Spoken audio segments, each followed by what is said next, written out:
I'm here today at the Sallisaw Animal Care Facility with Howard. And just like Howard, there are over 20 other dogs here at the facility who need their forever homes. Today, we're going to introduce you to a couple of those dogs, and we'll see if they're a good fit for you and your family. So stay tuned. Come on, boy.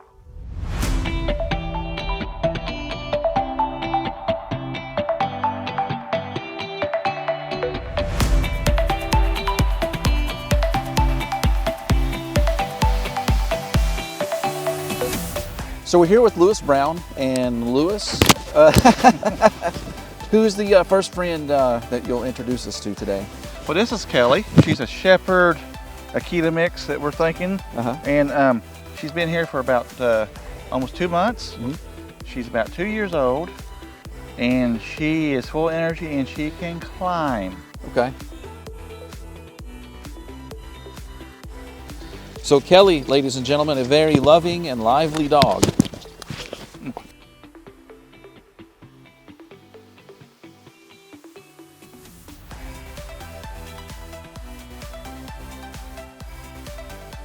Lewis, we have Petey here. What can you tell us about Petey? Well, Petey is a pit mix, probably about a couple years old. Might not hear very well. Friendly with us, and we haven't tried him with other dogs yet. But he's been here about over a month. But we have noticed that he does not hear very well.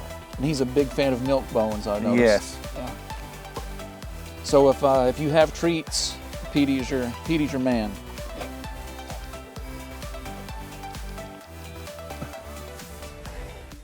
Aiken Store has been providing livestock feed for this community since the 1920s. And now our family is proud to carry on that tradition.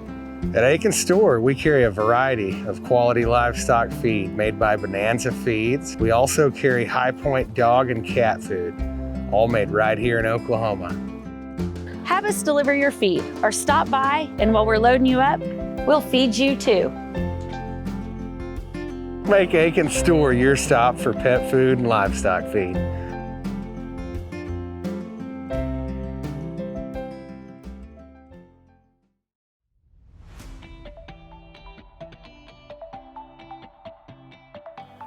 We're here with Dr. Paula Haraway at the Sallisaw Animal Care Facility, who as always is ready to share some tips and information with us to help make us better pet owners.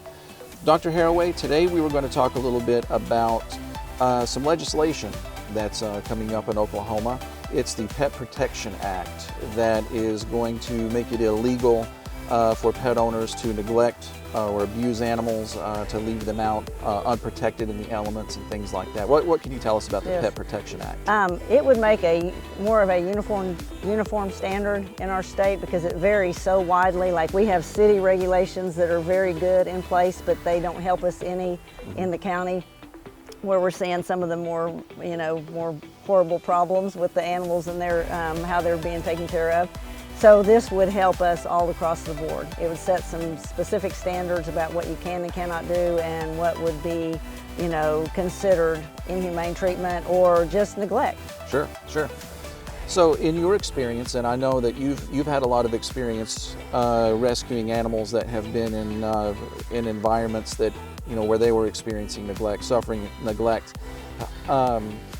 What are some things that pet owners can keep in mind as sort of alternatives to, say, chaining a dog up and leaving them outside?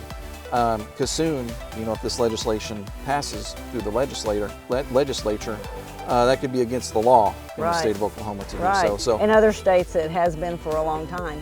So we're just trying to get up to date on our requirements for animal care. Okay. What are some things that you would recommend pet owners keep in mind, so that for basic humane treatment of their pet, for one thing, but potentially to remain compliant with state laws? What are just some basic things? Well, so like I said, in the city limits, we have great rules. You cannot chain an animal up. You can't put it on a cable unless you are there with the animal. If we find them within the city limits on a chain, you will be fined, or and that given so much time to correct the problem.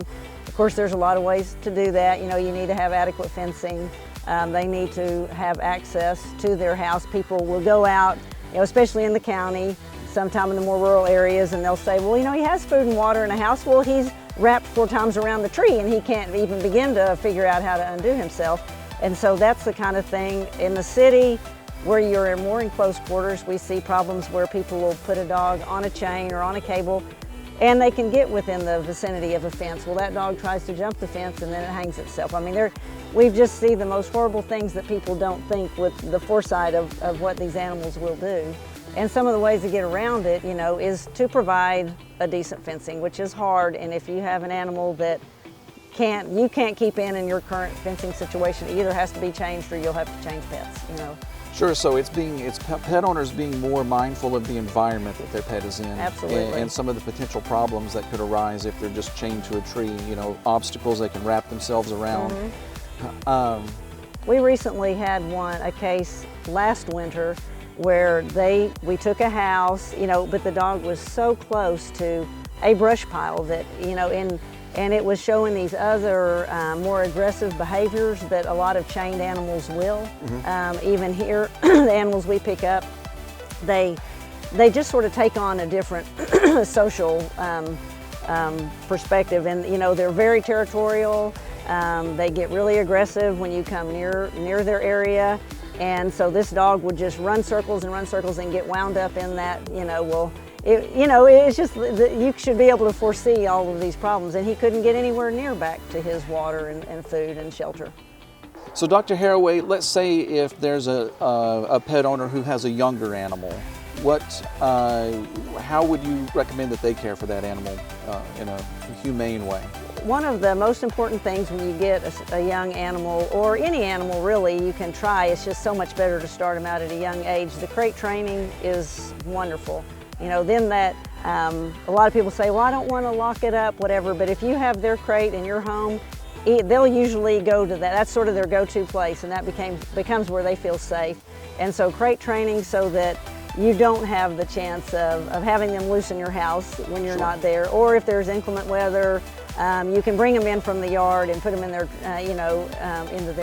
to the inside and not worry about them, what they might do that day. Right, and they're not exposed to the weather. They're also not exposed to, you know, predators, coyotes, things of that nature that can, if people live in more rural areas. Which brings up a whole nother thing on the chaining part. Yep. You know, then you've got this chained animal that, especially if it's a small dog, you know, cannot escape from other dogs coming into its area, and that was a good point.